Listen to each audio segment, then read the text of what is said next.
네, 오늘 공개 강연 집회에 참석하신 여러분 모두를 따뜻하게 환영합니다. 자, 그러면 오늘 강연을 위해서 함께 부르실 노래는 31번인데요. 주제는 하느님과 함께 걸으라입니다. 함께 일어서셔 부르시죠.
네, 오늘도 아주 훌륭한 공개 강연이 준비되었는데요. 연재를 말씀드리겠습니다.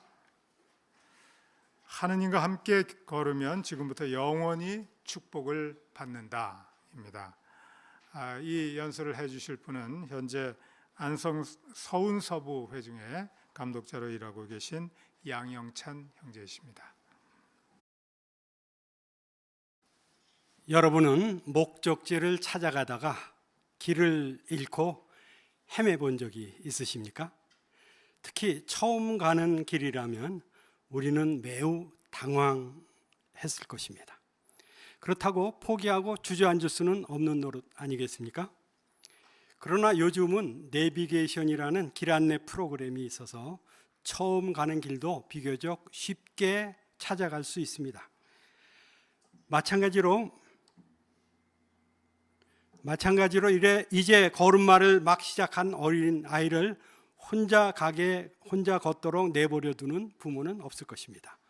사랑 많은 부모는 아이와 함께 걸을 것이며 아이가 자라감에 따라서 적절한 방법으로 아이를 이끌어 줄 것입니다. 그렇지 않습니까? 이 세상의 많은 사람들은 사람이 살아가는 것을 길을 걷는 것에 비하고 있습니다. 어떤 사람은 인생은 나그네 길과 같다고 이렇게 말했습니다. 여기 연로한 분들이 많은데 저도 어릴 때 좋아하는 유행가 중에 인생은 나그네 길, 어디서 왔다가 어디로 가는가, 뭐 이런 노래를 아버지가 유행가를 못 부르게 했는데, 이 노래를 저는 가사도 모르고 불렀는데요, 아버지는 가만히 이 노래를 부르면 가만히 계셨어요. 가만히 그 내용을 음미하는 것 같습니다. 사실 세상에 많은 사람들도 이와 같이 사람이 살아가는 것을 그 나그네처럼 길을 걷는 것에 비유하기도 했습니다. 더 나아가서 이 성경도 바로 우리가 인생을 살아가는 것을 흔히 걷는 것이나 어디로 가는 것에 비하고 있습니다. 예를 들어서 열왕기상 22장 43절을 보면 여호사밧 왕이 그의 아버지 아사의 길로 그대로 걸었다, 이런 표현이 나오고 있습니다. 하지만 하늘에 계신 우리의 영적 아버지 여호와께서는 우리가 걸음마를 배우는 아이가 아님을 아시며 우리에게 상당한 자유를 허락하십니다. 하지만 그분은 우리가 나이에 관계없이 반드시 하느님의 인도를 필요로 한다는 것을 알고 계십니다. 그래서 성서 예레미야서 10장 23절에서는 우리에게 인도하는 사람, 인도자가 필요하다는 것을 다음과 같이 말하고 있는데요, 성서 예레미야서를 찾아보시겠습니까? 10장 23절에서 성서는 이와 같이 말하고 있습니다. 23절, 오 여호와여, 사람의 길이 자기에게 있지 않다는 것을 제가 잘 압니다. 발걸음을 인도하는 것은 걷는 사람에게 있지 않습니다. 이와 같이 사람에게는 나이가 들었어도 인도하는 사람, 인도하는 자가 필요하다는 것, 그 점을 여기서 지적하고 있는 것입니다.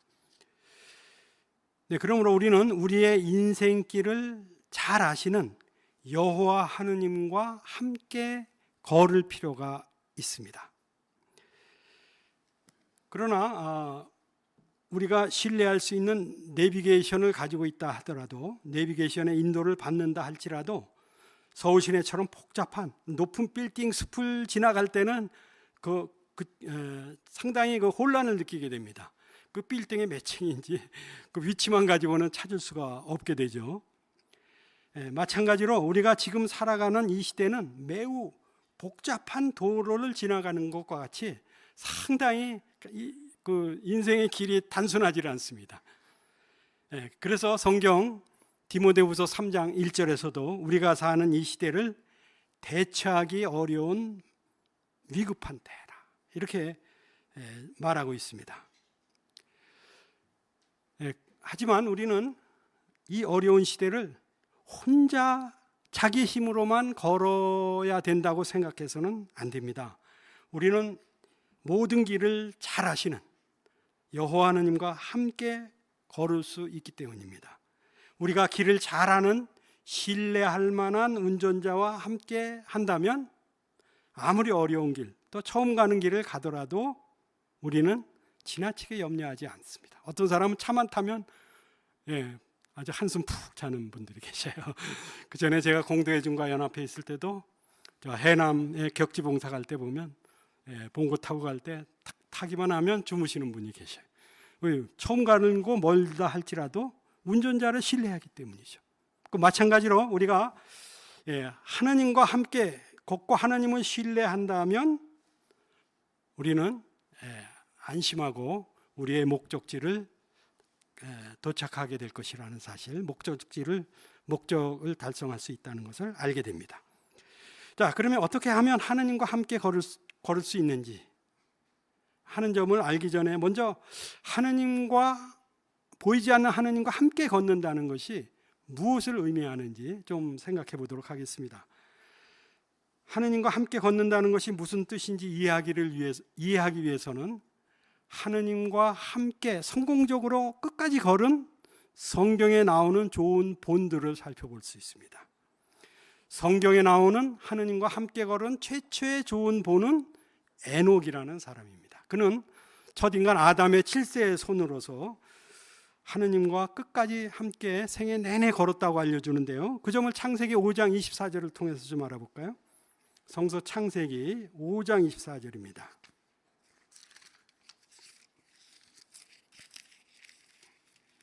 5장 24절을 보면 에녹은 참 하느님과 함께 계속 걸었다.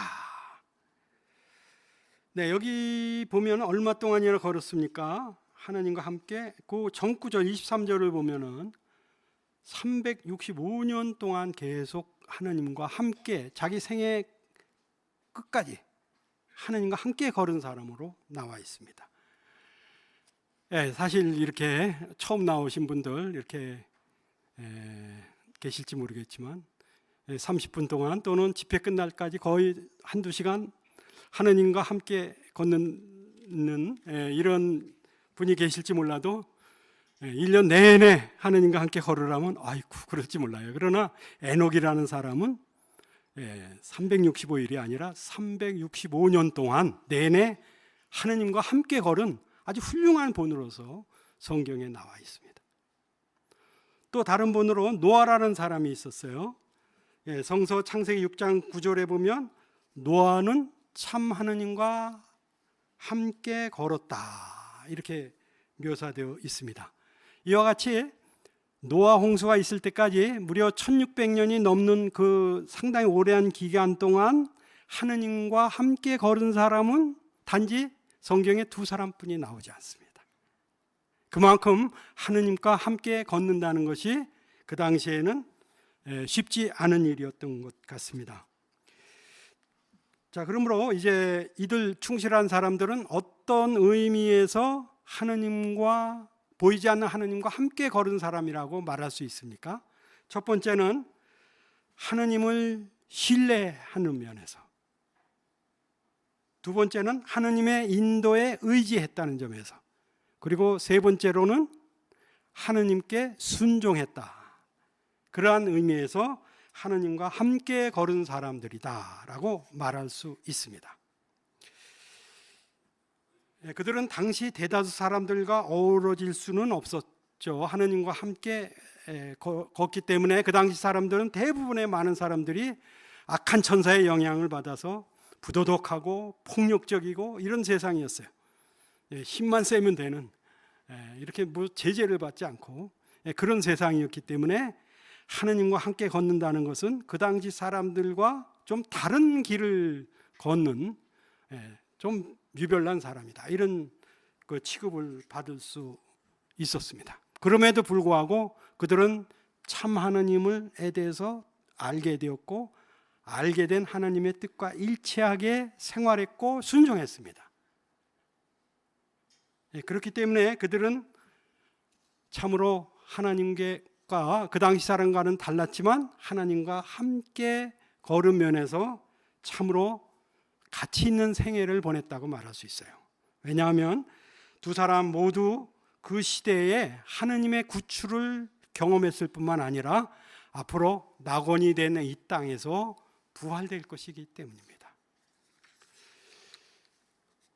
이러한 하느님은 변하지 않습니다. 오늘날에도 하느님은 자신과 함께 걷자고 사람들을 초대하고 계십니다.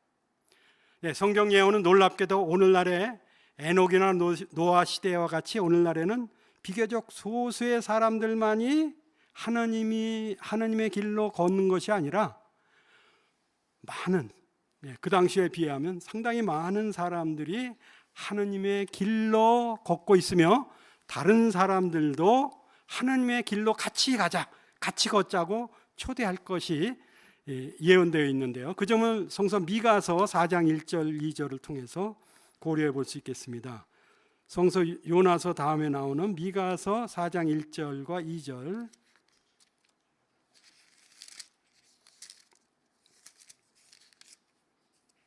(4장 1절 2절에) 보면 이렇게 예언되어 있습니다. 말일에 여호와의 집의 산이 산들의 꼭대기보다 높이 굳게 서고 언덕들 위에 높이 솟아오를 것이니 그리로 민족들이 몰려들 것이다. 2절에 보면 많은 나라 사람들이 가면서 말할 것이다. 오라, 여호와의 산으로 올라가자. 야곱의 하느님의 집으로 올라가자.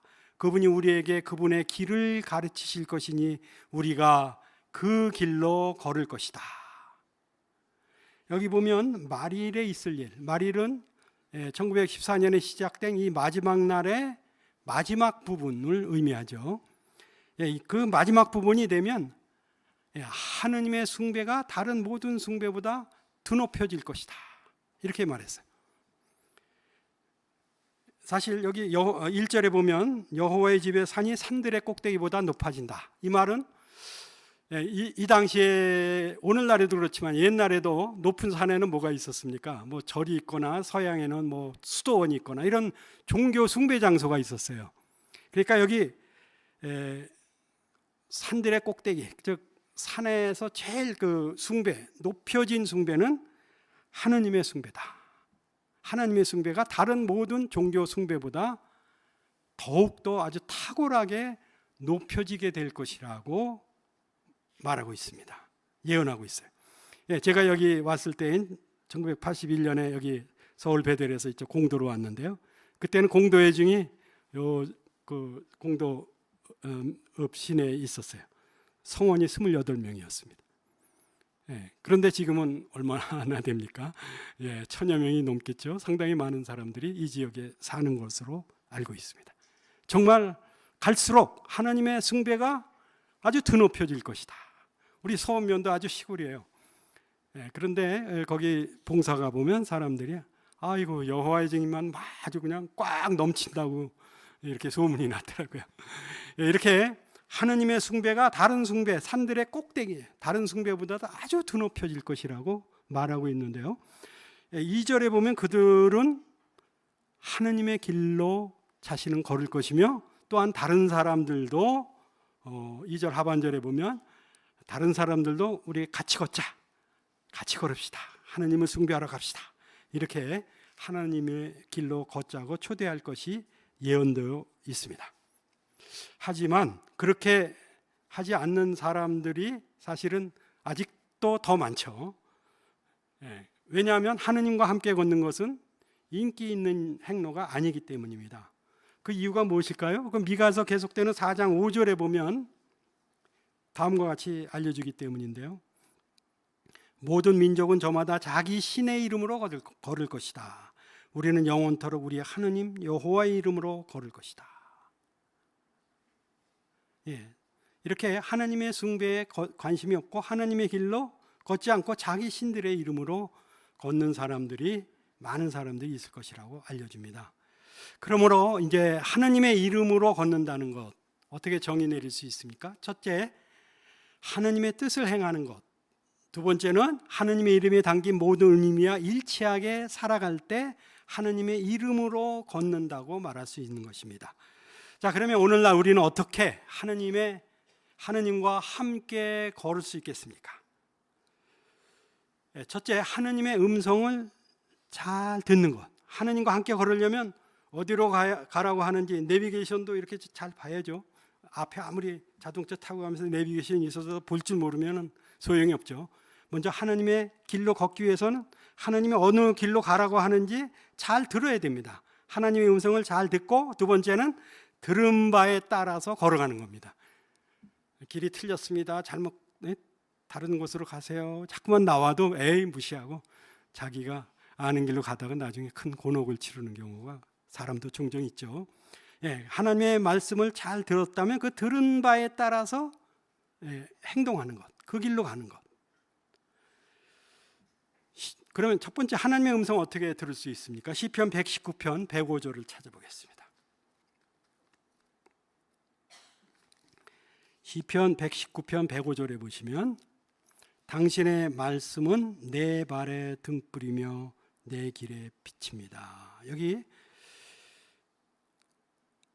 우리가 하나님의 말씀을 듣기 위해서는 하나님의 말씀이 우리의 등불과 빛의 역할을 한다는 것 인정할 필요가 있습니다.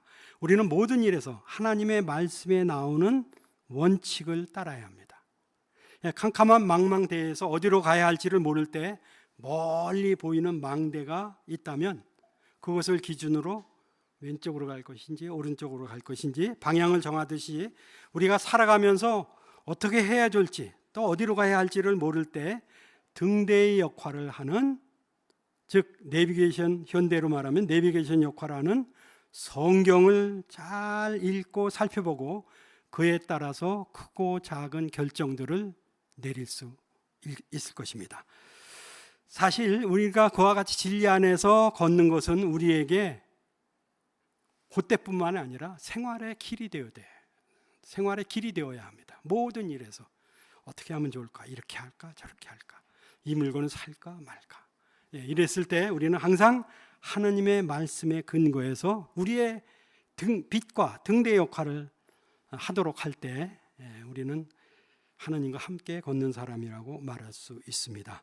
사실 요한 3서 3절에서도 요한이 거의 100여 세 되었을 때도 형제들이 와서 그대가 진리 안에서 계속 걷고 있다고 증언했을 때 나는 대단히 기뻤습니다. 그래서 우리가 하나님의 말씀대로 살려고 노력할 때 하늘에서 하나님께서 보시고 얼마나 흐뭇하고 기뻐하시겠습니까? 그렇지 않습니까? 파수대 연재 기사인 성경이 생활을 변화시키다에 나오는 한 프로 축구 선수였던 안드리 네스마치니의 경험을 우리가 들어볼 수 있겠습니다. 그는 늘 프로 축구 선수를 꿈꾸면서 살았는데요. 그는 행복이란 첫째 명성, 두 번째 돈, 세 번째 좋은 직업에 달려 있다고 생각을 하면서 자랐어요. 그러다가 부모님의 권유로 6살 때 축구팀에 등록하여 온종일 밤늦게 축구장에서 살았습니다. 그러니까 축구가 그의 인생의 길이 된 것이죠. 그러다가 12살 때 어머니가 여호와의 증인과 성서연구를 시작했고 자기도 1년쯤 지나서 호별 봉사를 시작하게 되었습니다.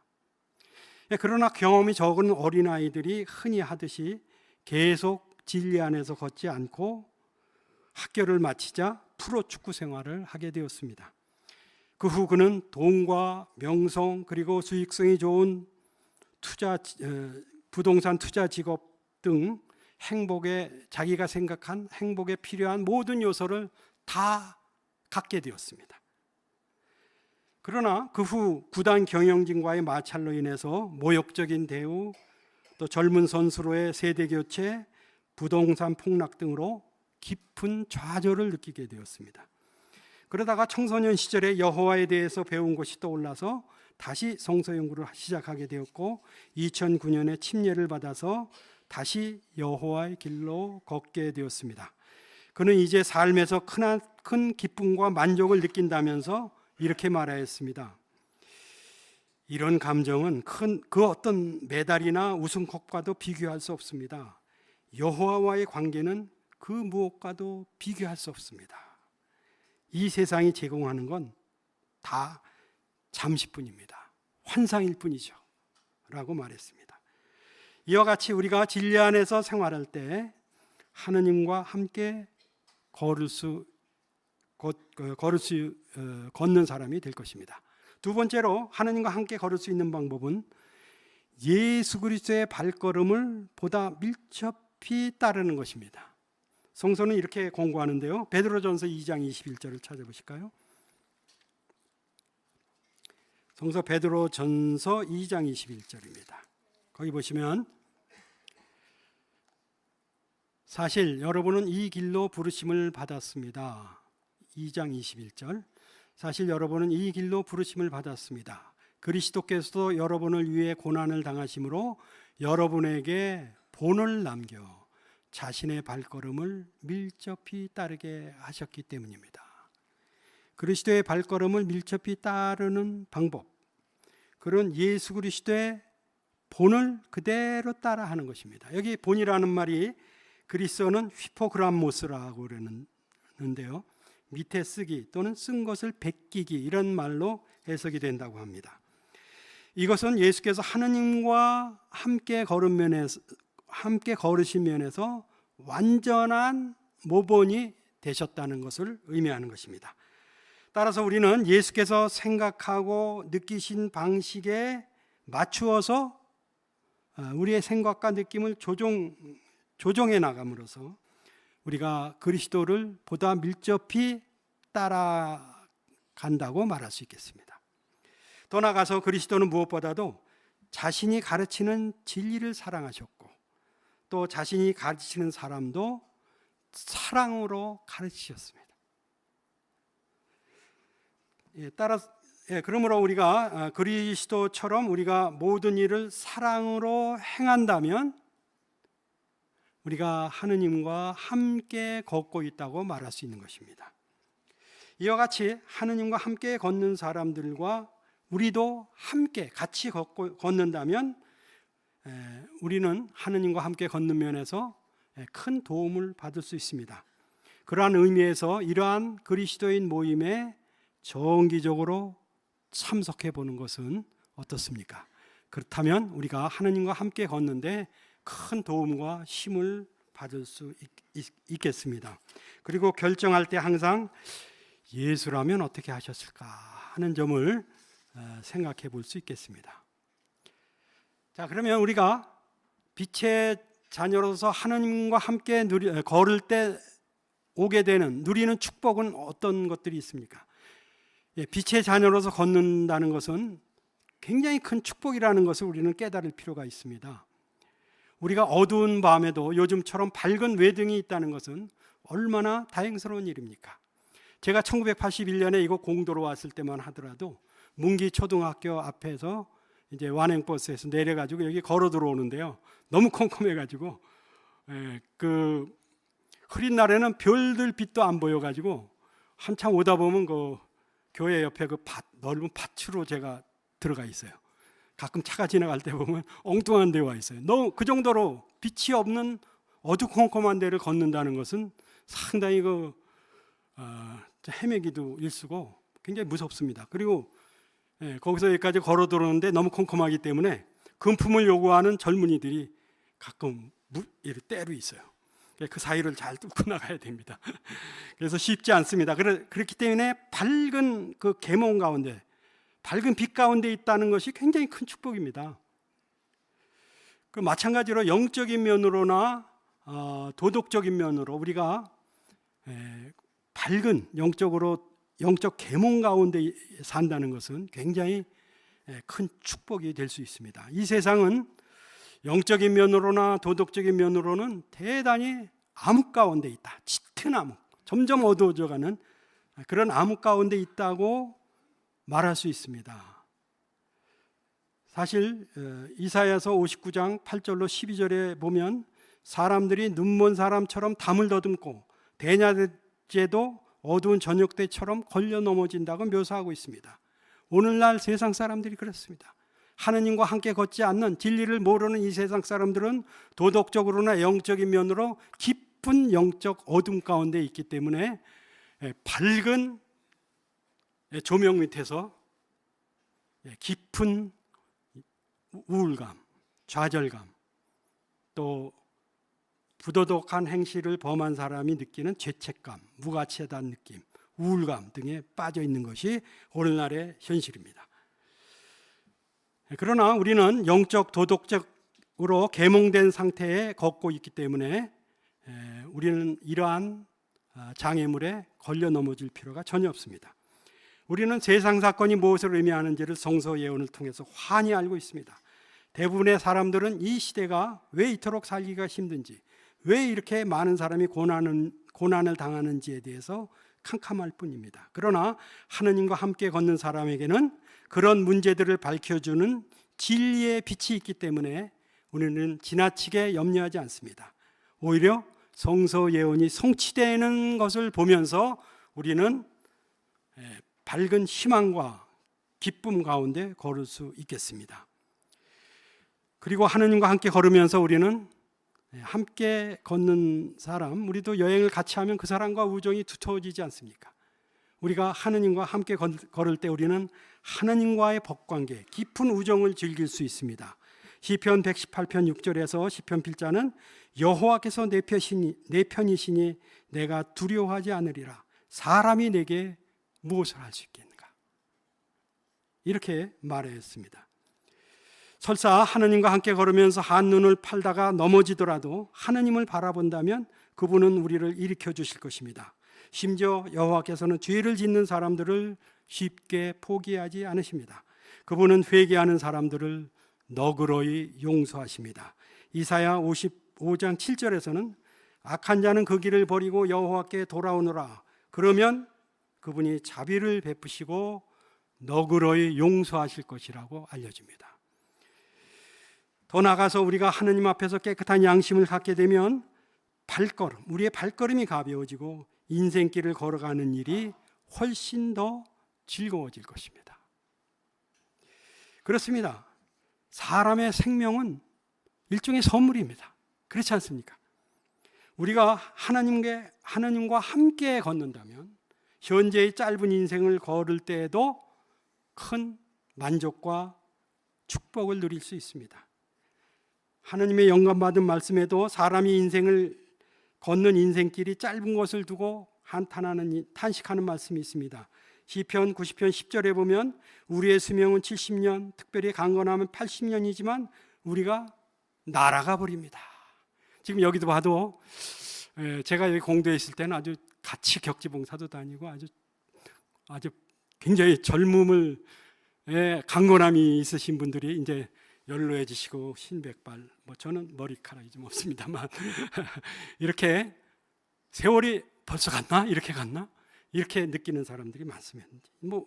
세월이 날아가 버리는 것처럼 빨리 지나가게 느끼는 분들이 많이 있으실 것입니다. 하지만 우리가 사랑하는 사람과 함께 걸을 때 우리의 걷는 일은 마냥 즐거울 수 있습니다. 제가 베델에서 이 관계 담당을 했었는데요. 월말이 되면 이제 개인이 협회 전화로 개인 전화를 했을 때 그 개인 비용을 내야 돼서 그러한 비용을 냈는가 이렇게 좀 검토하는 일이 있어요. 그런데 이제 한 가지 알게 된 것은 분명히 이제 저녁 늦은 시간에 개인 시간일 텐데 전화를 굉장히 오랫동안 한 분들이 가끔 있어요. 그래서 이제 한번 찾아가서 물어보죠. 개인 전화를 위해서 헌금을 하셨죠? 그러면 예? 조금 했는데요. 잠깐 했는데요. 그러세요? 그럼 그 조금이라도 헌금하셨나요? 그럼 얼마나 했죠? 이제 그때 가서 물어봐요. 근데 이렇게 이제 컴퓨터가 쭉 뒤져보면 굉장히 오랫동안 장시간을 했어요. 대부분 연애하는 사람들이. 시간 가는지 모르는가 봐요. 자기는 잠깐 했다고 그러는데 컴퓨터에 나오는데 어떻게 해요? 이렇게 사랑하는 사람들과 대화를 하고 걷고 하는 것은 정말 즐거운 일인 것 같습니다. 저도 70이 넘었지만 한 번도 연애를 못 해봤어요. 그래도 굉장히 즐겁습니다. 왜냐하면 하나님과 함께 걷고 있기 때문입니다. 그러므로 우리가 인간 아무리 사랑하는 사람과 걷는다 하더라도 이 불완전한 세상에서는 병이 날 수도 있고 또 사별할 수도 있죠. 그러나 여호와 하나님은 영원히 사시는 분이십니다. 따라서 우리 모두가 하나님과 함께 걷고자 결심할 필요가 있습니다. 우리 모두 하나님과 함께 영원히 걷기로 굳게 결심함으로써 영원한 축복을 받는 사람들이 되도록 하십시다. 네, 아주 확신에 찬 어조로 훌륭하게 연설을 제공해 주신 양형제께 감사드립니다. 다음 주 공개 강연 주제는 다음과 같습니다. 사랑의 하느님께서 왜 악을 허용하시는가입니다.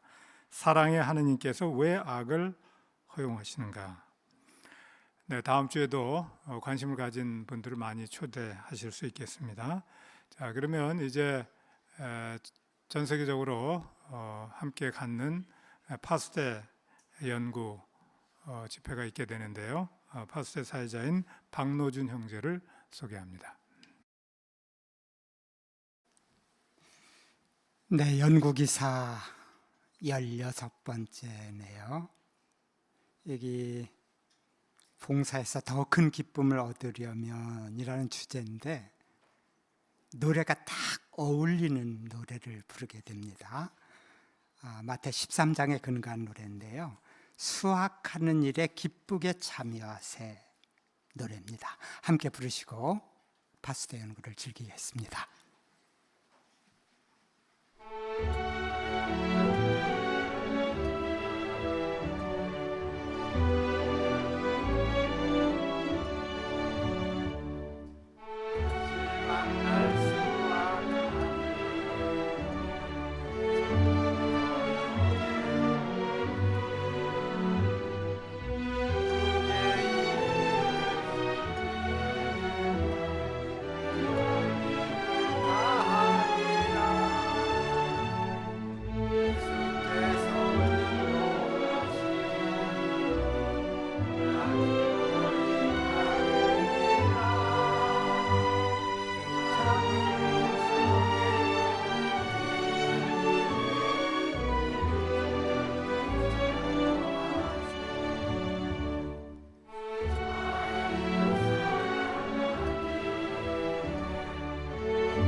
네, 상당히 실용적이면서도 실제적인 기사가 다루어질 것 같아요. 주제가 봉사에서 더욱 큰 기쁨을 얻으려면, 아시는 것처럼 기쁨은 성령의 열매죠. 이 속에서 우러나오는 특성이에요. 그런데 주제 성구 시편 100편 2절 기쁨으로 여호와를 섬겨라, 이 기쁨이 나오네요. 이 기사에서는 요점을 보면 봉사에서 더 큰 기쁨을 얻는 방법들을 살펴볼 것이다, 이렇게 되어 있습니다. 주로 몇 가지 방법이 있을까요? 여기 소제목들이 그걸 쭉 얘기하죠. 사망의에 가보면 말씀, 하나님의 말씀에서 힘을 얻으라고 하고, 또 내려가 보실까요? 육항의로 가보면 잘 준비하는 거. 그리고 세 번째가 뭘까요? 기도입니다. 그 다음에 네 번째 서정을 보세요. 11항의에 가보면 융통성을 나타내고 합당한 견해를 유지하십시오 라고 하고, 이제 다섯 번째 여호와와 이웃에 대한 사랑에 초점을 맞추십시오. 요 다섯 가지를 꼭 기억하면은 우리 봉사에서 좀 더 실제적이 될 수 있고 더 큰 기쁨 맛볼 수 있을 것 같습니다. 자, 이제 1항서부터 읽으면서 함께 고려하도록 하겠습니다. 여호와의 백성인 우리가 사람들에게 전파하는 이유는 무엇입니까? 하늘에 계신 아버지를 사랑하고 사람들이 그분에 대해 알도록 돕고 싶기 때문입니다. 많은 전도인들은 봉사하는 것을 정말 좋아합니다. 하지만 봉사가 즐겁지 않다고 느끼는 전도인들도 있습니다. 이유가 무엇입니까? 어떤 사람들은 수줍음이 많고 자신감이 부족할지 모릅니다. 또는 초대받지 않고 사람들의 집에 찾아가는 것을 부담스러워하는 사람도 있습니다. 그런가 하면 거절당할까 봐 두려움을 느끼는 사람도 있고, 남들과 가급적 마찰을 일으키지 말아야 한다고 배운 사람도 있습니다. 이 형제자매들은 여호와를 매우 사랑하지만 낯선 사람들에게 좋은 소식을 전하는 것에 어려움을 느낍니다. 하지만 전파 활동이 얼마나 중요한지 알고 있기 때문에 이 활동에 정기적으로 참여합니다. 그 모습을 보시고 여호와께서 얼마나 기뻐하시겠습니까? 질문 보시죠. 일부 전도인들은 전파하는 것에 대해 어떻게 느낍니까? 하금순자매.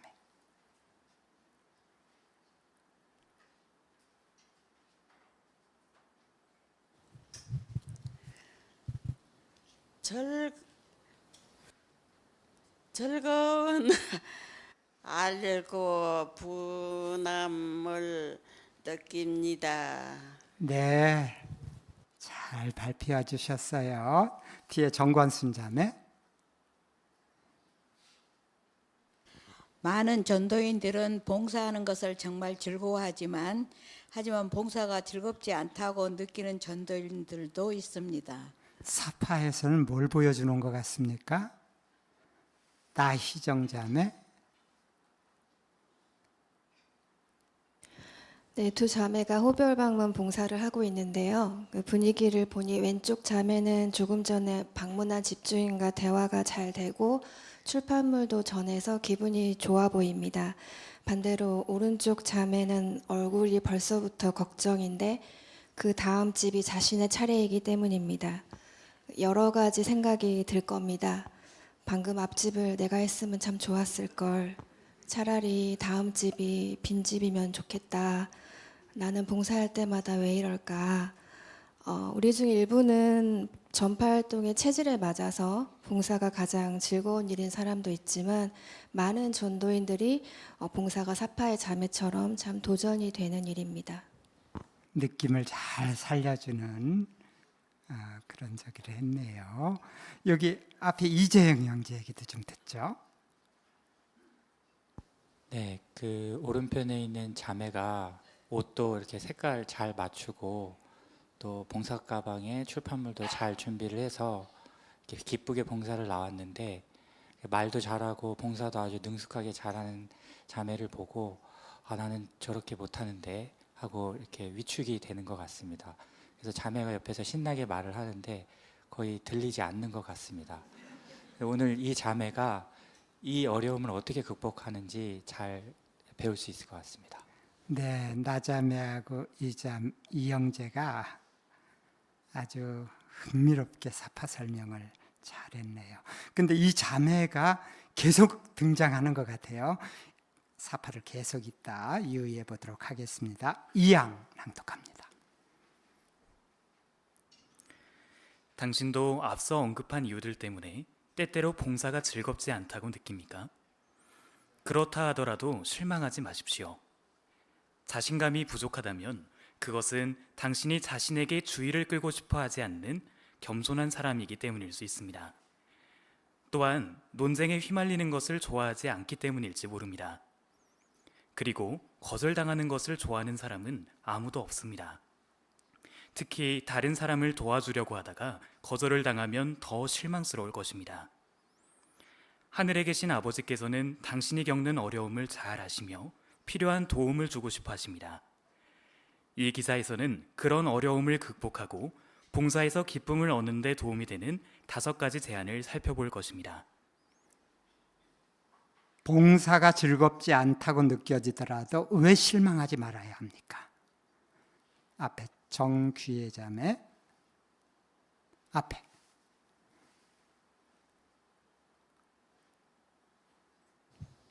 봉사가 즐겁지 않다고 느껴지는 게 겸손과 같은 좋은 특성 때문일 수 있으며 여호와께서는 우리가 가진 어려움에 필요한 도움을 주고 싶어 하시기에 실망하지 말아야 합니다. 감사합니다. 그렇죠.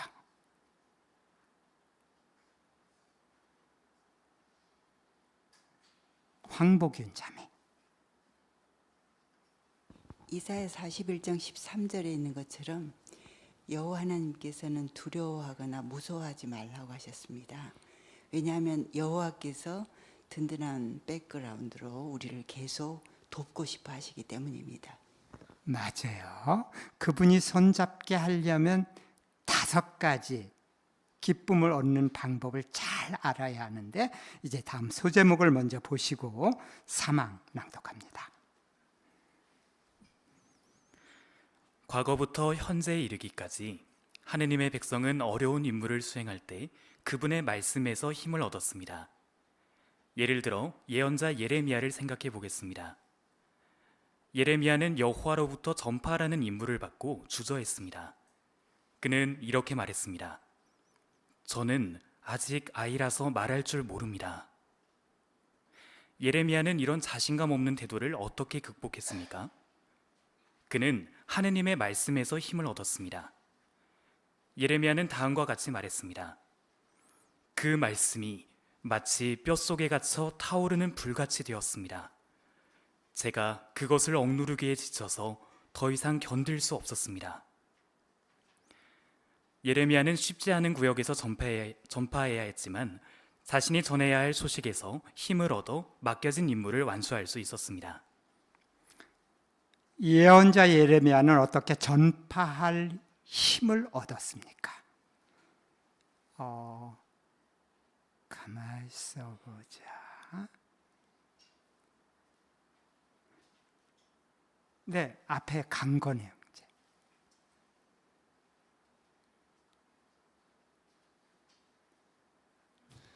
하느님의 말씀에서 전파할 힘을 얻었습니다. 네, 맞습니다. 감사합니다. 박미정 자매.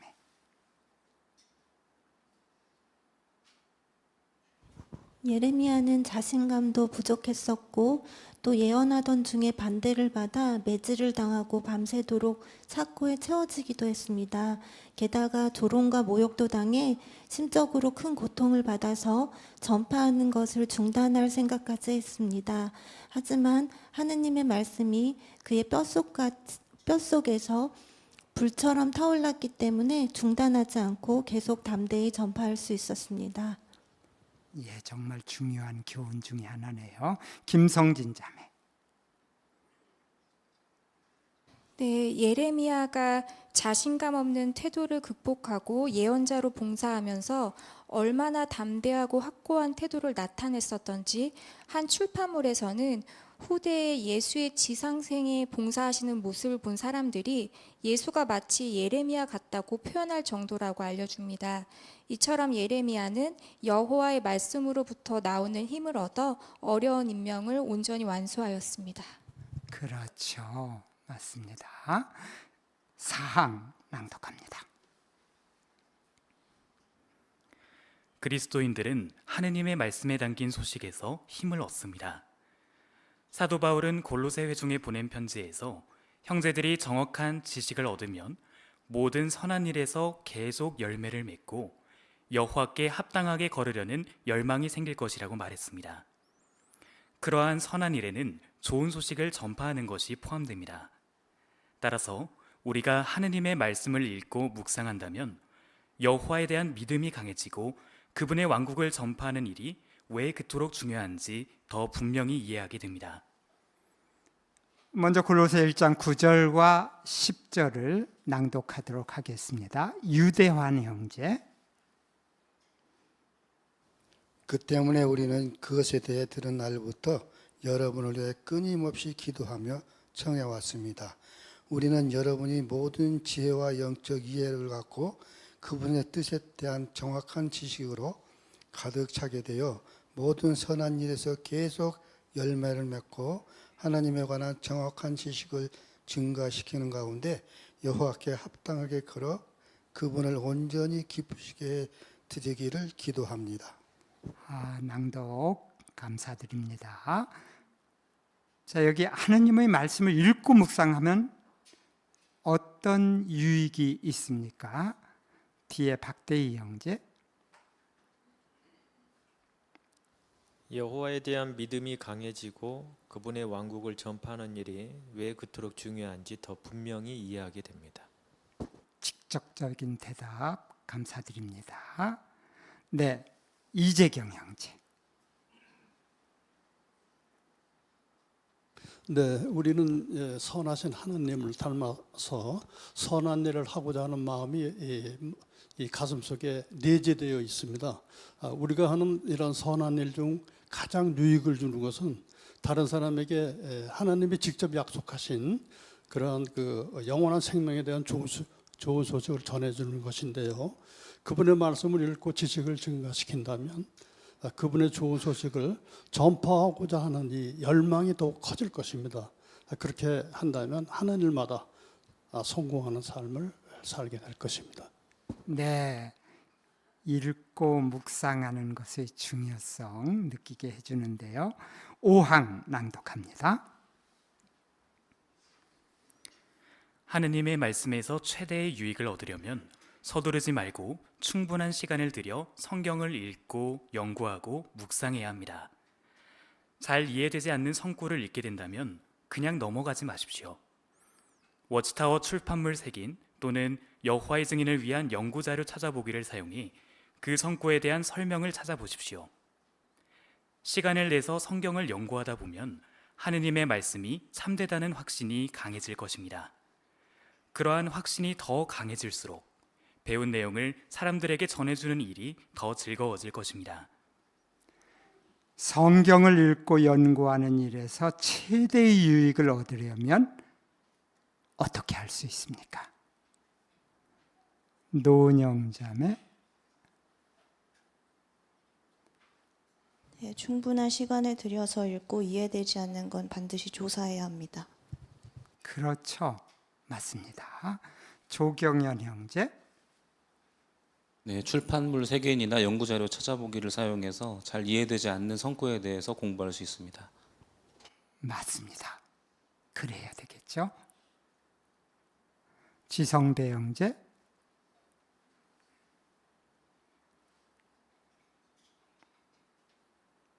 네, 데살로니가전서 5장 21절에서 표현되는 것처럼 모든 것을 확인하는 노력이 필요하다고 생각합니다. 그래서 시간을 들여서 연구하고 묵상하는 것, 이것도 더욱 필요할 것입니다. 네, 그렇죠. 고맙습니다.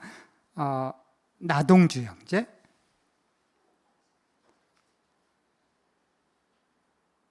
네, 데살로니가전서 5장 21절에 보면 모든 것을 확인하고 훌륭한 것을 굳게 잡으라고 그랬습니다. 여기 확인하다는 해당하는 그리스어 단어는 귀금속이 진짜인지 가짜인지 시험하는 것과 관련이 있다고 합니다. 따라서 우리가 읽고 연구한 것을 묵상한 것을 확인할 때 확신이 강해지고 확신이 강해지면 배운 내용을 다른 사람들에게 전해주는데 즐거움을 가지고 전할 수 있을 것입니다. 그렇습니다. 잘 발표해 주셨습니다. 첫 번째 걸 고려했네요. 말씀에서 힘을 얻으라고 했는데 두 번째는 뭡니까? 소제목을 보시니까 잘 준비하는 겁니다.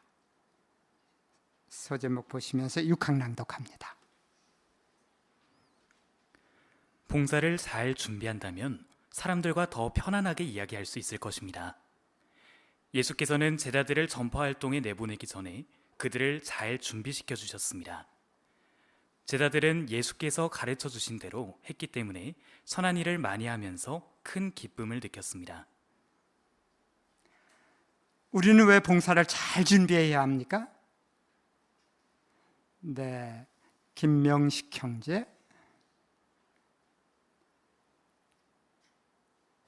네, 예수의 제자 35개 팀이 잘 준비하여 봉사를 마치고 예수께 봉사 보고를 하자 예수께서는 기뻐하셨는데요.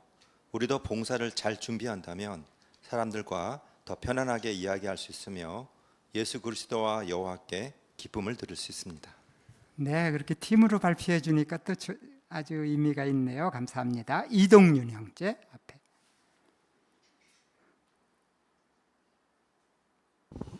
네, 누가 10장 17절에 주여 주의 이름을 사용하니 악기들도 우리에게 복종합니다라고 했습니다. 예수께서 준비시켜 주신 그것들을 그대로 호별 봉사에서 사용함으로써 많은 기쁨과 즐거움을 갖고 예수께 그리 보고하게 됩니다. 그렇습니다. 앞에 백운경 자매. 네, 지금 예수께서는 이전에 70명의 제자들을 구역에 내보내면서 봉사를 위한 그 모임을 사회하셨을 때처럼 직접적으로 우리에게 그 지시사항을 전달해 주시진 않지만 현재 전 세계의 전파 활동을 인도하고 계시기 때문에 그분은 출판물을 통해서 또 우리 조직을 통해서 이전에 하셨던 거와 같이 우리가 어떤 마음으로 어떤 자세로 어떤 말을 할 것인지 또 사람들이 보이는 반응에 따라서 어떻게 처신할 것인지 이런 것들에 대한 구체적인 지시를 하고 계시기 때문에 그런 점들을 우리가 가르쳐 주신 대로 잘 따른다면 제자들 했던 것처럼 큰 기쁨을 느끼게 될 것입니다. 2000년 전의 우리의 모습, 그걸 연상을 좀 하게 되네요.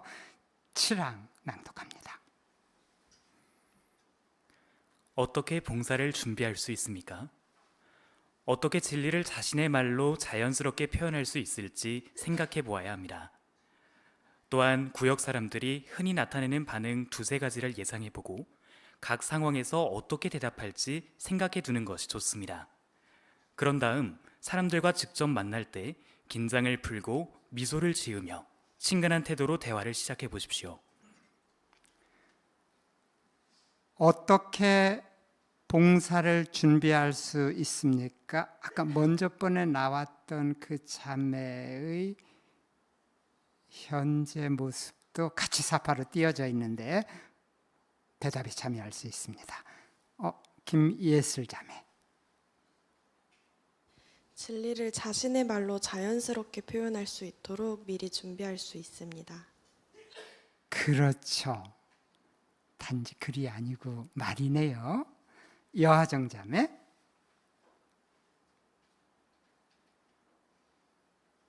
사파에 있는 자매처럼 지금 책상 위에 펴져 있는 성경이 있고, 그리고 자매는 랑제 팜플렛을 열심히 잘 읽고 있습니다. 어쩌면 그 전에 개인 연구에서 이미 봉사할 때 어떤 이야기를 해야 할지 이미 잘 생각했고, 그리고 그 전달해야 하는 진리를 어떤 방식으로 전달해야 하는지 지금 열심히 생각하고 있는 것 같아요.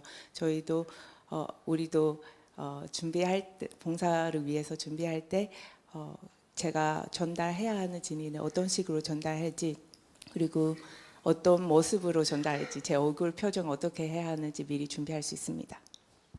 네, 맞습니다. 박민서 형제.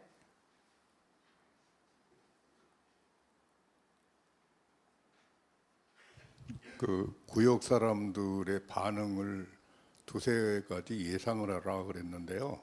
사실 우리가 호별 가면은 내가 어느 구역에 갈지 모르죠. 뭐 고3으로 갈지 내리로 갈지 모르니까 그 시골 구역을 위해서는 몇 가지 좀 준비할 상황도 있고, 또 내리 외국인들이 많이 있는 곳은 어떤 뭐 인사라든지 준비할 상황이 있을 것 같아요. 그래서 각 구역의 상황을 예상해보고 준비하라. 그런데 기본적으로 미소를 지으며 친근하게 하는 것이 기본이 돼야 될 것 같습니다. 네, 맞습니다. 김도영 자매. 저는 사파에서 자매가 출판물의 어떤 부분을 보고 있는지 궁금해서 간단하게 살펴봤는데, 아마도 사람들을 사랑하십시오 팜플렛의 앞장 부분인 것 같습니다. 앞장 부분은 이제 사람들에 대한 관심, 자연스러움, 이런 특성들에 대해서 언급을 해주고 있는데요. 저는 자매가 앞 사파에서 호별 방문으로 낯선 사람들을 방문하는 걸 부담스러워했고, 자신의 어려움에 딱 맞는 자료로 이렇게 준비하는 것에 인상을 받았습니다. 그래서 저 역시도 봉사를 준비할 때 팜플렛을 준비하는 것과 앞서서 팜플렛으로 이제 봉사를 준비하는 것에 앞서서도 저희가 호별의 질을 좀 더 높일 수 있도록 이렇게 여러 도구들을 잘 사용할 때 이제 급변하는 세상에 맞춘 효과적인 봉사를 할 수 있을 것이라는 점을 생각하여 보게 되었습니다.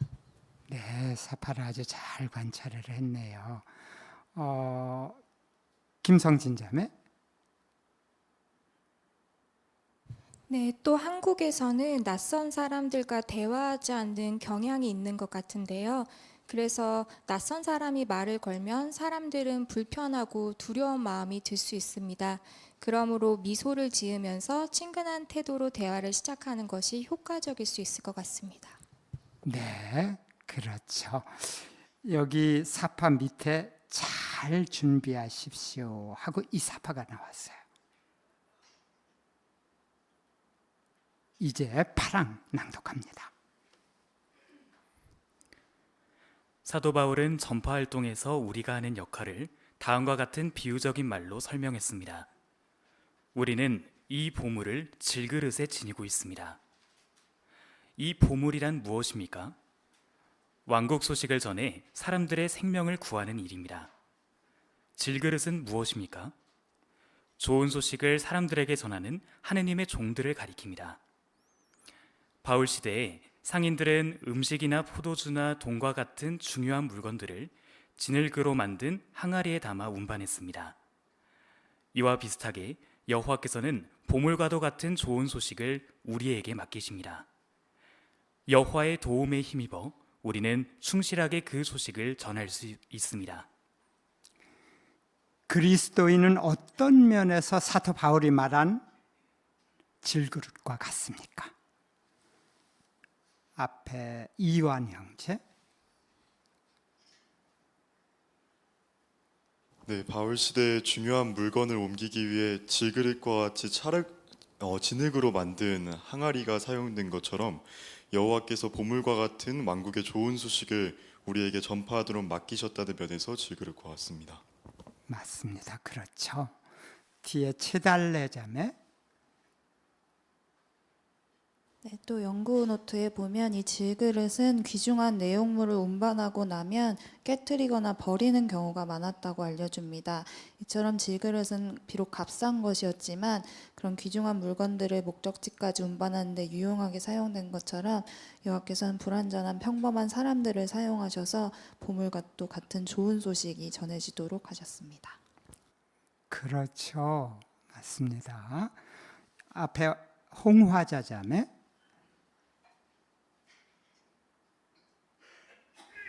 네, 그래서 바울은 그 보물이 궁극적으로는 왕국 소식을 전해서 사람들의 생명을 구하는 일이라고 했습니다.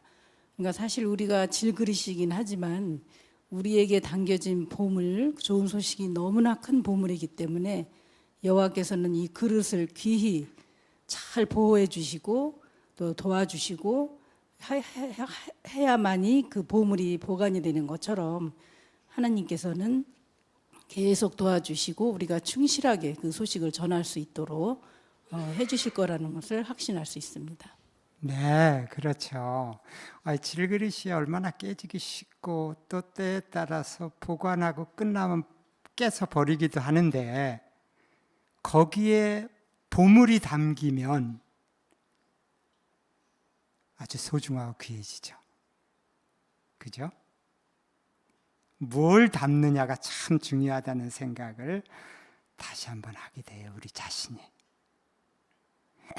자, 이제 다음 소제목을 보시고 기도의 중요성을 고려합시다. 때때로 우리는 사람들이 우리를 반대하거나 우리가 전하는 소식을 듣고 싶어 하지 않을까 봐 두려울 수 있습니다. 그런 염려를 어떻게 극복할 수 있습니까? 사도들이 전파하지 말라는 명령을 들었을 때 어떤 기도를 했는지 생각해 보십시오. 그들은 두려움에 사로잡힌 것이 아니라 아주 담대하게 여호와의 말씀을 계속 전하게 해달라고 기도했습니다. 여호와께서는 즉각 그들의 기도를 들어주셨습니다. 우리도 사람에 대한 두려움을 느낄 때 여호와께 기도로 도움을 요청해야 합니다. 사람들에 대한 사랑으로 그러한 두려움을 물리칠 수 있게 도와달라고 기도하십시오. 사람에 대한 두려움을 어떻게 극복할 수 있습니까? 이현진 형제. 네, 두려움을 느낄 때 담대하게 여호와의 말씀을 계속 전하게 해달라고 기도로 도움을 구할 수 있습니다. 감사합니다. 민혜원 자매 앞에.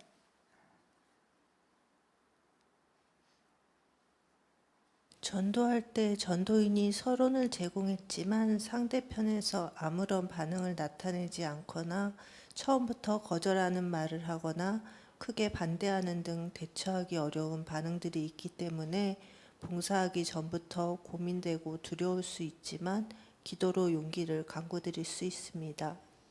사파가 뭘 보여주고 있나요? 이정 형제. 네, 이 자매는 벌써 세 번째 등장하는 것 같은데요. 처음에는 기쁨이 별로 없었고 그러나 잘 준비해 가지고 나왔는데도 용기가 나지 않고 시장에 많은 사람들이 복잡하게 있기 때문에 좀 두려움이 생긴 것 같습니다. 그래서 그것을 극복하기 위해서 사도들이 여호와께 기도했듯이 이 자매가 지금 힘을 달라고 여호와께 기도하고 있습니다. 그러므로 우리도 봉사를 잘 준비했지만 어떤 때 용기가 나지 않을 때 하나님께 힘을 주실 것을 기도로 구해야 된다는 훌륭한 교훈이 되겠습니다. 네, 지금 이 말씀을 사도행전 4장 29절은 어떻게 뒷받침하고 있죠? 이화정 자매.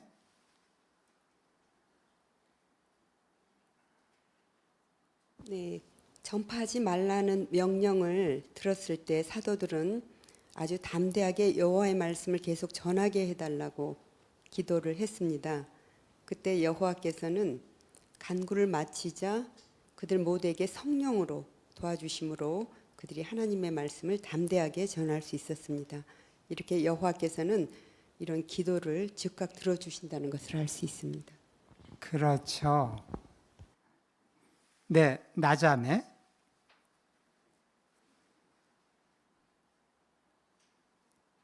네, 이 자매는 봉사를 목적으로 시장을 방문했기 때문에 두려움을 극복하는 것을 넘어서 사람들과 대화하기를 원할 것입니다. 그래서 이 구항의 말미의 문장처럼 아마 사람들에 대한 사랑으로 두려움을 물리칠 수 있게 도와달라고 기도하는 것 같은데요. 이 사랑으로 두려움을 물리칠 수 있게 도와달라고 여호와께 기도하고 이런 영을 구한다면 우리가 집주인과 대면했을 때 그들은 우리를 단지 수줍음이 없는 사람, 용감하게 말을 잘하는 사람이라는 그 느낌 이상을 넘어서 나에게 정말 관심이 있는 사람, 친절한 사람이라는 그런 감정을 느끼고 우리에게 마음을 열 수도 있습니다. 네, 그런 우리 모습을 보면서 여호와께서 어떻게 생각하실까요?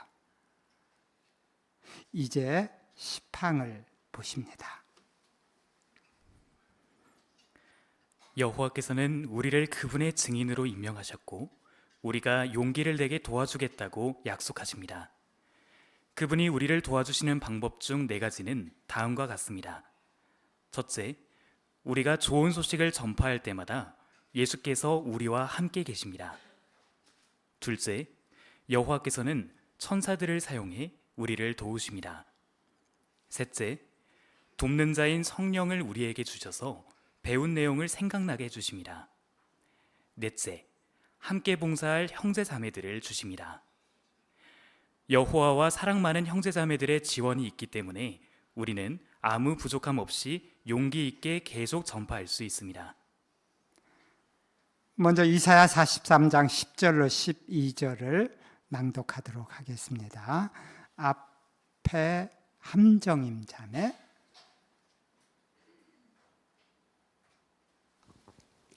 여호와의 말씀이 너희는 나의 증인들 내가 선택한 나의 종이다. 이는 너희가 나를 알고 믿으며 내가 한결같이 이인 줄 깨닫게 하는 것이다. 나 이전에 지음을 받은 하나님이 없었고 나 이후에도 없었다. 내가 여호와이다. 나 외에는 구원자가 없다. 너희 가운데 이방신이 없을 때에 내가 일러주었고 구원하였고 알려주었다. 그러므로 너희는 나의 증인들이다. 여호와의 말씀이다. 나는 하나님이다. 낭독 아주 잘 해주셨네요. 고맙습니다. 여호와께서는 우리가 그분의 증인이라는 역할을 다하도록 어떻게 도와주십니까? 이정순 자매.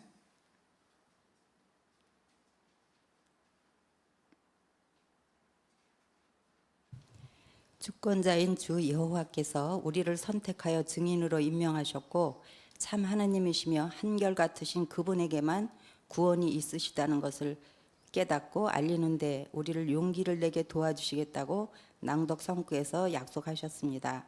여호와께서 도와주신 4가지 방법은 첫째, 예수께서 우리와 함께 하시고 둘째, 천사를 사용하시고 셋째, 돕는 자인 성령을 주시고 넷째, 사랑 많은 형제 자매들의 지원을 통해 아무 부족함이 없이 큰 기쁨을 가지고 용기 있게 계속 전파할 수 있도록 도와주십니다.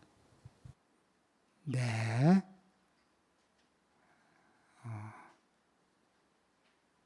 한 번에 발표를 다 했나 봐요. 손이 안 올라오네. 좋습니다. 그 앞에 지금 세 가지 예수, 천사, 성령은 지금 보이지 않지만 누가 보여요? 김채은 자매. 네, 우리와 함께 봉사하는 형제자매들이 곁에 있습니다. 그렇죠. 비록 불완전하고 약점이 많지만 정말 우리 형제 자매들을 소중하게 여겨야 되죠. 여호와께서 사용하잖아요. 자, 지금 이제 세 가지 고려했는데 안 보고 발표해 보실 분 있나요? 보고서 발표해 보죠. 네. 손이 올라왔다가 내려갔어요. 왕금숙 자매.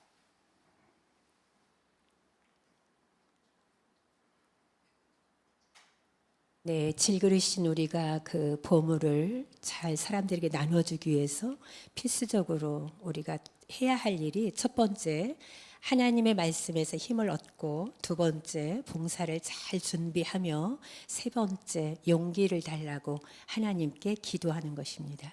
어떻게 그렇게 정확하게 기억을 하셨어요? 감사합니다. 이제 네 번째로 갑니다. 다음 소제목을 잘 보시고요. 11랑 낭독합니다. 집을 찾아가도 사람들을 거의 만날 수 없기 때문에 낙담이 됩니까? 그렇다면 이렇게 자문해 보십시오. 우리 구역에 사는 사람들은 지금 어디에 있을까? 직장에서 일을 하고 있을까?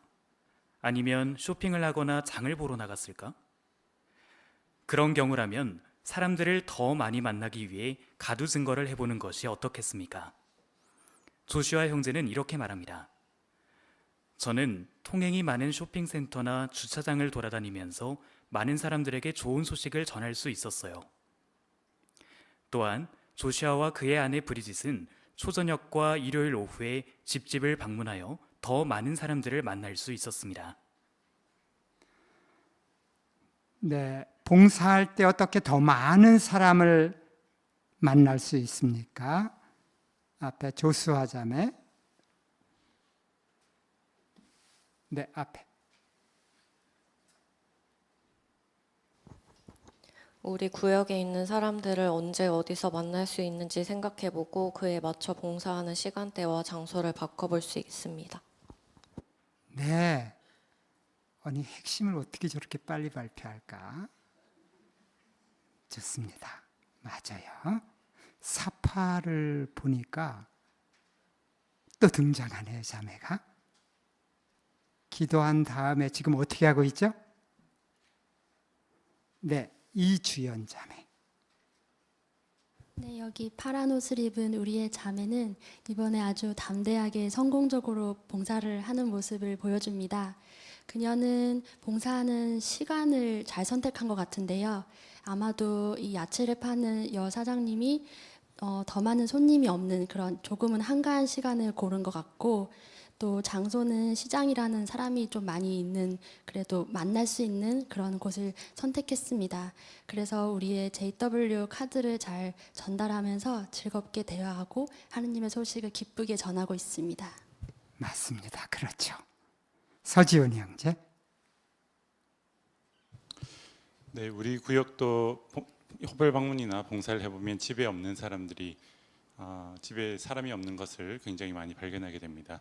그런데 그때 구역에 지나다니는 사람이 있고 그 사람들이 뭔가 얘기를 할 수 있는 여유 있는 상황으로 판단된다면 얼마든지 그들과 함께 그들에게 가두 봉사를 해서 진리의 말씀을 전할 수 있을 것입니다. 그렇죠. 우리가 집 방문하는 게 아니라 사람 방문하는 거잖아요. 윤성희 자매.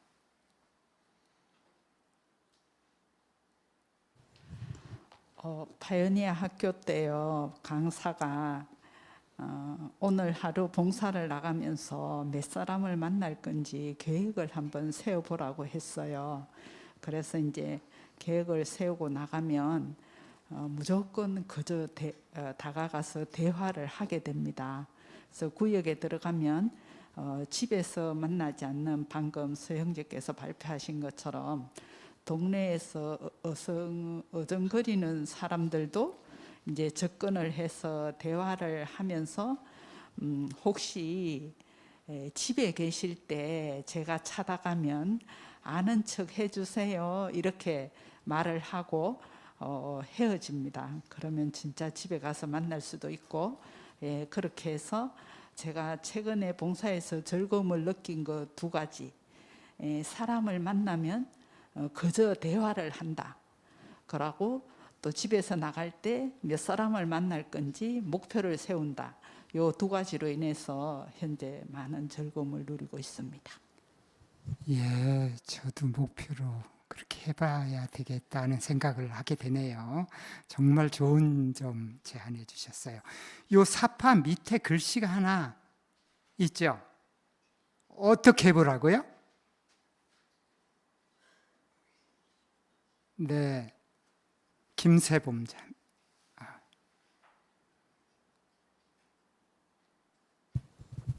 봉사하는 시간과 장소를 바꿀 수 있습니다. 바꿔보라는 거예요. 예, 노력해 봐야 되겠네요. 12항입니다. 사람들이 우리가 전하는 소식에 거의 관심을 보이지 않는다면 그들이 무엇을 믿고 관심사가 무엇인지 알아내기 위해 노력하십시오. 조슈아와 브리짓은 사람들과 대화를 시작할 때 전도지 앞면에 나오는 질문을 사용합니다. 그들은 성경을 어떻게 생각하십니까? 전도지를 사용해 이렇게 말합니다. 성경을 하느님의 말씀이라고 생각하는 분들도 있고 그러지 않은 분들도 있더라고요. 성경이 어떤 책이라고 생각하세요? 그러면 흔히 대화가 잘 이어집니다. 12항, 사람들이 무엇을 믿고 관심사가 무엇인지 어떻게 알아낼 수 있습니까? 뒤에 지예준 형제.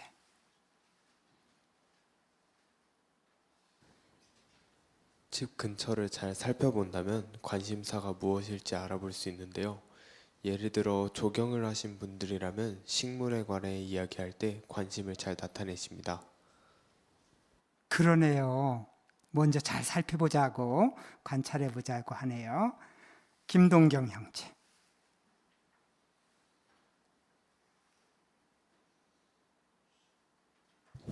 또 질문을 적절하게 사용해 볼 수 있는데요. 많은 전도지가 제목이 질문으로 되어 있습니다. 그래서 그 전도지에 나와 있는 주제와 관련된 질문을 적절하게 사용한다면 상대방의 관심사를 이해할 수 있습니다. 네, 맞습니다. 다음 13항 낭독합니다. 우리의 봉사가 성공적인지의 여부는 사람들의 반응에 달려 있지 않습니다. 왜 그렇게 말할 수 있습니까? 우리가 여호와와 그분의 아들이 바라시는 일, 즉 증거하는 일을 했기 때문입니다. 사람들을 한 명도 만나지 못하거나 사람들이 우리가 전하는 소식을 잘 듣지 않는다 해도 기쁨을 유지할 수 있습니다. 하늘에 계신 아버지께서 우리를 보고 기뻐하신다는 것을 알기 때문입니다. 먼저 잠언 27장 11절을 낭독을 하도록 하겠습니다. 잠언 27장 11절입니다. 네, 신옥순 자매.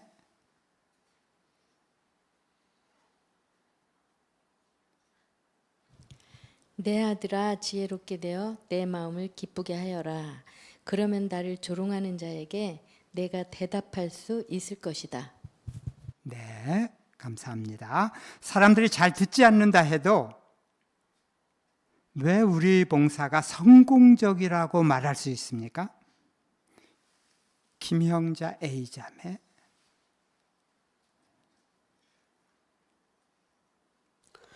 우리가 여호와 그분의 아들이 바라시는 일, 즉 증거하는 일을 했기 때문이고 하늘에 계신 아버지께서 우리를 보고 기뻐하신다는 것을 알기 때문입니다. 아주 중요한 요점을 잘 발표를 해주시네요. 감사합니다.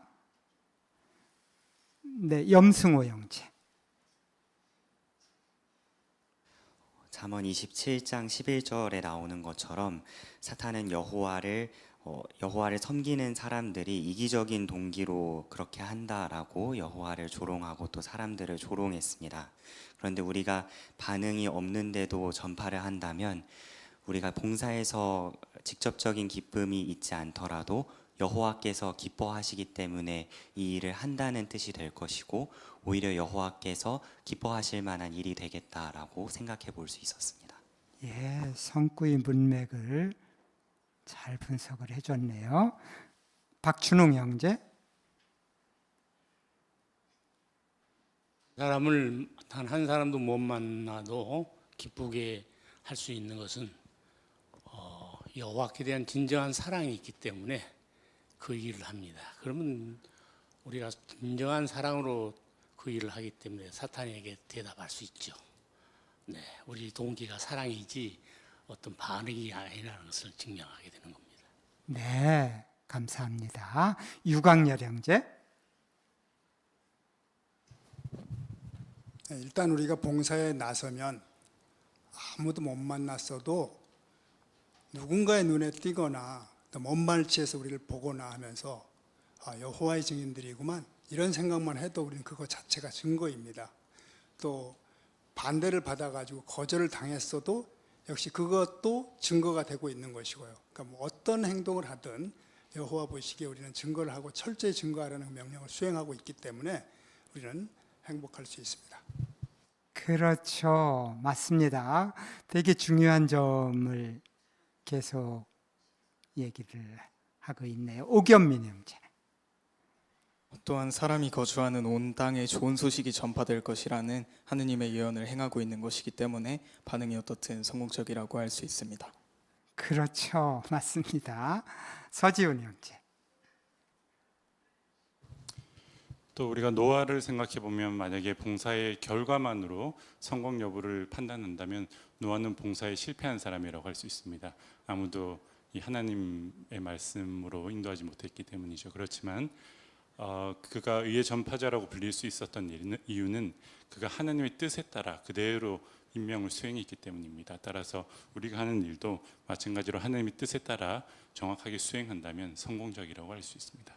맞습니다. 기쁨이 어디로부터 와야 하는지를 분명하게 보여주는 그런 대목이네요. 연결이 됩니다. 다음 항이 14항 보시죠. 또한 우리는 다른 전도인이 구역에서 관심을 가진 사람을 찾을 때에도 기뻐할 수 있습니다. 파수대에서는 우리의 전파 활동을 실종된 아이를 찾는 일에 비유한 적이 있습니다. 많은 사람들이 아이를 찾기 위해 이곳저곳을 수색합니다. 아이를 찾아내면 아이를 발견한 사람만이 아니라 모두가 기뻐합니다. 이와 비슷하게 제자 삼는 일도 회중 전체가 하는 공동 작업입니다. 구역 사람들에게 철저히 봉사하려면 모든 전도인이 힘을 합쳐야 합니다. 그리고 새로운 관심자가 집회에 참석하는 모습을 보고 모두가 기뻐합니다. 14항. 우리는 다른 전도인이 구역에서 관심을 가진 사람을 찾을 때에도 왜 기뻐할 수 있습니까? 네, 오명자 자매. 네, 제자 삼는 일은 회중 전체가 하는 공동 작업이기 때문에 새로운 관심자가 집회에 참석하면 우리 모두가 다 기뻐합니다. 그렇죠, 맞습니다. 김정기 형제. 저는 아이를 찾기 위해 이것저것 수색한다고 그러는데 제가 봉사하는 면을 그동안에 공도에서도 10년 이상 호별 방문했는데요. 지금은 주로 전시대 봉사를 하고 있습니다. 전시대 봉사를 하고 있으면 호별 방문한 형제 자매들이 우리 전시대 봉사하는 데 와서 격려를 하고 그래요. 그래서 우리는 지금 현재 철저한 경비를 하고 있는데 여러분들은 수색 작업을 철저히 하고 왔군요. 그런 얘기를 한 적이 있어요. 같이 우리는 공동 작업을 함으로써 하나의 관심자를 찾기 위해 노력합니다. 전시대 봉사가 아무것도 아닌 것 같아도 지나다니는 사람들이 철저히 여호와 증인들 똑바로 서 있는 걸 보고 있어요. 그러고서는 그 사람들이 보고 자기 집에 들어가면 여호와 증인이 왔어요. 그러면 그 수색하는 사람을 보고 반갑게 맞이할 수 있다는 것을 우리는 느낄 수 있습니다. 공동작업이라는 기억해야 됩니다. 네. 예, 아무것도 아닌 건 아니에요. 아주 중요한 봉사를 하고 계신 거예요. 김영재가 정말 열심히 하셨죠. 앞에 양영찬 형제. 제가 이 공도회중과 연합파에 있을 때도 회중 전체가 굉장히 관심자 나오는 걸 보고 기뻐했었는데요. 어떤 형제는 안성 톨게이트에 근무하는 사람에게까지도 봉사를 했는데 그 사람이 밤 12시에 끝난다고 그러니까 12시 넘어서 그럼 집에 들리겠다고 해서 그 집을 밤 12시 넘어서 찾아간 다음에 그분하고 그 부인도 집회에 나왔어요. 그래서 회중 전체가 굉장히 기뻐했고 거의 1년 동안 집회 나오다가 저 구미 쪽으로 발령이 나서 그와 같이 다른 전도인이 찾은 전도인 관심자라 할지라도 회중 전체가 크게 기뻐하고 그를 위해서 많은 노력을 기울이는 것을 볼 때 우리는 자신이 비록 관심자를 찾지 못한다 하더라도 우리가 함께 회중에 나오는 관심자들을 위해서 노력을 할 수 있고 크게 기뻐할 수 있습니다. 네, 소제목이 뭐였죠?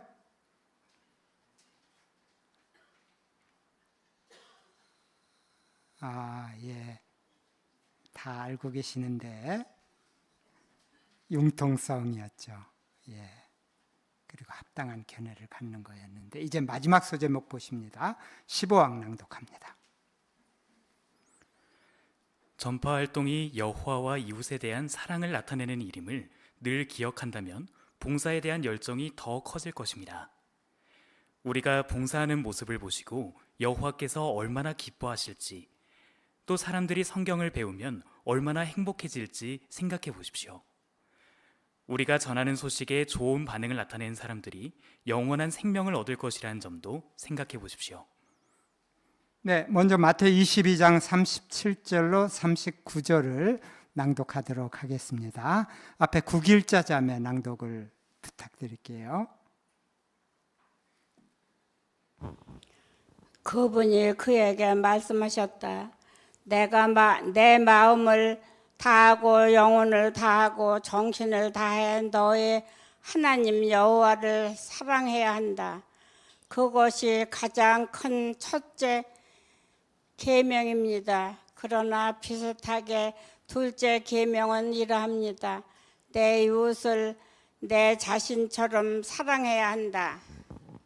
예, 아주 유창하게 씩씩하게 낭독을 아주 잘 해주시네요. 감사합니다. 질문 보시죠. 어떻게 봉사에 대한 열정을 더 키울 수 있습니까? 사파도 보시면서 같이 발표하실 수 있습니다. 네, 최정자 자매. 네, 낭독 성구에서 알려준 것처럼 여호와 하나님과 이웃에 대한 사랑을 나타내는 일이 바로 전파 활동이라는 점을 늘 기억한다면 봉사에 대한 열정을 키울 수 있습니다. 그렇죠. 정국영 자매. 소제목에서도 여호와와 이웃에 대한 사랑에 초점을 맞추라고 했습니다. 우리의 초점이 어디에 있는지가 중요한 것 같습니다.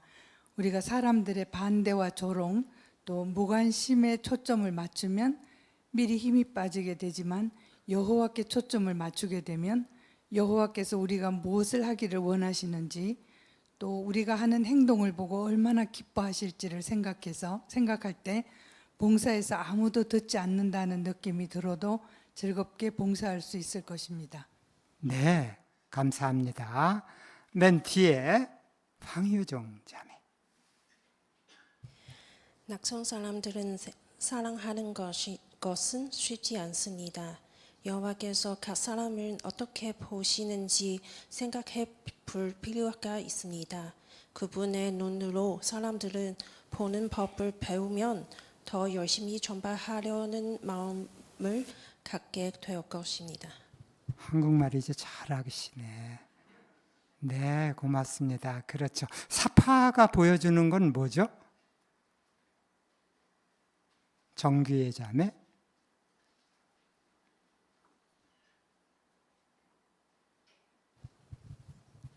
첫 번째 사파에서는 사람에 대한 두려움이나 수줍음 등으로 표정이 좋지 않았지만 이제는 자매가 확신에 찬 모습으로 집주인 여자에게 잡지를 소개하고 있습니다. 첫 사파처럼 호별봉사, 짝과 함께 봉사하는 상황 등 비슷한 상황이었지만 자매가 기쁨을 얻을 수 있었던 것은 초점이었습니다.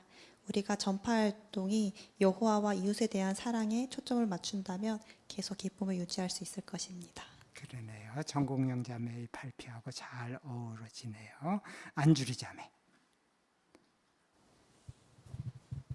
네, 여기 본문에서도 사람들이 성경을 배우면 얼마나 행복해질지 생각해 보라고 했습니다.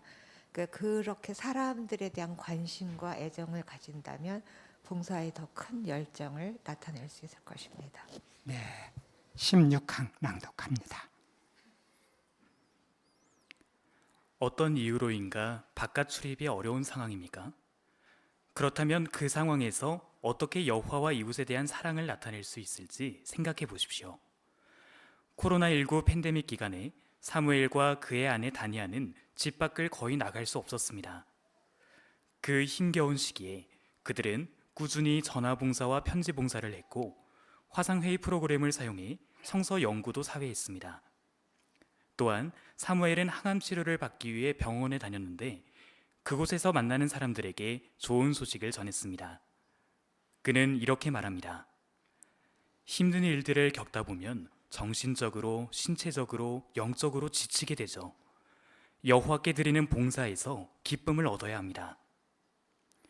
그러던 와중에 다니아는 넘어져서 3개월 동안 침대에 누워 지내야 했고 그 후 6개월 동안은 휠체어를 타야 했습니다.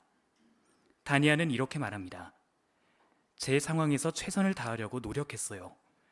집으로 찾아오는 간호사와 물건을 배달하러 온 사람들에게 증거할 수 있었어요. 또 의료기기 회사의 직원과 통화하면서 여러 차례 의미 있는 대화를 나눌 수 있었습니다. 사무엘과 다니아는 활동에 제약이 있었지만 자신들이 할 수 있는 일을 하며 기쁨을 얻었습니다. 네, 바깥 출입이 어려울 때에도 어떻게 봉사해서 기쁨을 얻을 수 있습니까? 예를 들어 보십시오. 뒤에 안명희 자매. 네, 활동에 제약이 있어도 자신의 상황에서 할 수 있는 일을 하면서 기쁨을 얻을 수 있습니다. 예를 들어 사무엘과 다니아 자매 부부는 팬데믹 기간에 집 밖에 나갈 수 없을 때에 전화봉사와 편지봉사, 또 화상회의 프로그램을 사용한 성서 연구를 사회했고 또 치료를 받기 위해 병원에 가야 할 때 거기서 만나는 사람들에게 전파했습니다. 맞아요. 마지막 17항 낭독합니다. 이 기사에 소개된 5가지 제안을 빠짐없이 다 적용하기 위해 노력하십시오. 이 제안들은 요리를 만들 때 들어가는 각각의 재료와 같습니다. 모든 재료들이 함께 어우러질 때 가장 맛있는 요리가 완성됩니다. 5가지 제안을 모두 적용한다면 부정적인 감정들을 떨쳐내고 봉사에서 더 큰 기쁨을 얻게 될 것입니다. 네, 이마인 형제 아주 낭독이 유창하고 우리 모두가 이해할 수 있게 훌륭한 낭독을 해줬네요. 17항 질문 봅니다. 이 기사에 나오는 제안들을 통해 최대한 유익을 얻으려면 어떻게 해야 합니까? 송연수 자매. 네, 모든 재료들이 함께 어우러질 때 가장 맛있는 요리가 완성되는 것처럼 이 기사에 소개된 5가지 제안을 빠짐없이 다 적용한다면 최대한의 유익을 얻을 수 있을 것입니다. 맞아요. 자, 이제 3가지 다음과 같이 하는 것이 봉사에서 더 큰 기쁨을 얻는데 어떻게 도움이 되는지 고려하시죠.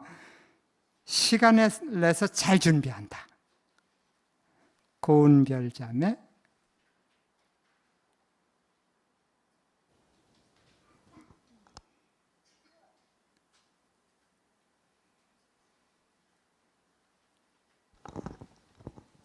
내 시간을 내어 성경을 연구한다면 여호와에 대한 믿음이 강해지고 그분의 왕국을 전파하는 일이 왜 그토록 중요한지 더 분명히 이해하게 되기 때문에 도움이 됩니다.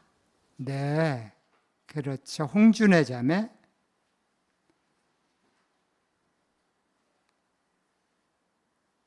네, 봉사를 준비하면서 어떤 서론을 암기한 것이 아니라 진리를 자신의 말로 자연스럽게 표현할 수 있을지 생각해 보았고, 또 구역 사람들의 반응 역시 예상하고 각 상황에서 어떻게 대답할지를 생각해 두었기 때문에 사람들을 직접 만나게 됐을 때도 긴장하지 않고 미소를 지으면서 친근한 태도로 대화를 할 수 있습니다. 그렇죠. 두 번째입니다. 용기를 달라고 기도한다. 정구의 자매, 네, 사도들은 반대에 직면했을 때 담대하게 여호와의 말씀을 전하게 해달라고 기도했고 여호와의 즉각적인 응답을 듣게 되었습니다. 우리도 사람에 대한 두려움을 느낄 때 사도들처럼 여호와께 용기를 달라고 기도로 도움을 요청한다면 우리도 즉각적인 도움을 받을 수 있을 것입니다. 그렇죠. 마지막 여호와와 이웃에 대한 사랑에 초점을 맞춘다. 홍대일 형제,